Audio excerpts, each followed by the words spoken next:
Inizia per noi anche la fase 2 per la medicina generale. Voi sapete che già dall'inizio di questa storia, dal 9 di marzo, abbiamo messo in atto delle procedure, delle modalità che ci hanno permesso di poter continuare ad assistere la gente senza fare una strage di medici come in altre situazioni. Novità nella sanità veneta. Durante l'appuntamento quotidiano del presidente Zaia è stato presentato il progetto che rivoluzionerà le visite dei medici di base, rivolto ai pazienti domiciliari e ambulatoriali che necessitano di una visita urgente o di un monitoraggio. È stata costruita da FIMGE Nazionale una piattaforma che permette non solo la videovisita, permette anche l'aggiornamento della scheda e della situazione fisica del paziente attraverso dei dispositivi che possono essere lasciati a casa dello stesso, possono stare con il medico in modo che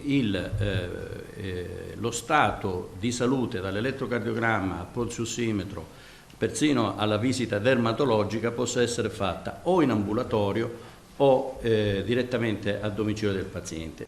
Il medico di medicina generale potrà dunque effettuare un elettrocardiogramma o altri esami e in caso di dubbio rivolgersi a un consulente per una valutazione specialistica. Gli ambulatori saranno dotati di dispositivi all'avanguardia capaci di monitorare i parametri degli assistiti, inviare i dati direttamente al medico e colloqui specialistici. Questo invece è un, elettrocardiografo standard, dove di standard c'è solo il tracciato che viene fatto, perché è veramente una meraviglia tecnologica, perché permette di, attraverso queste che sembrano delle cuffiette, di raccogliere un elettrocardiogramma in pochi minuti.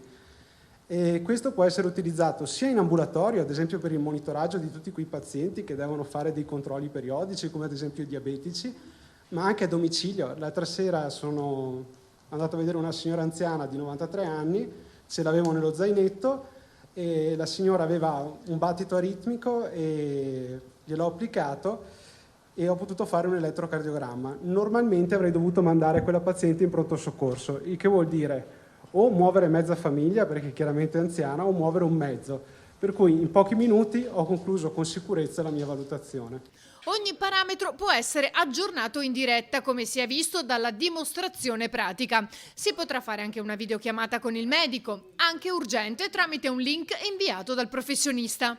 Per il momento partiremo con una sperimentazione che riguarderà circa 150.000 cittadini padovani, dopodiché partirà Verona e mi dicono anche Rovigo. E sarà applicato a 10 gruppi di medici di famiglia, un progetto che era già in atto e che con il Covid-19 si è accelerato.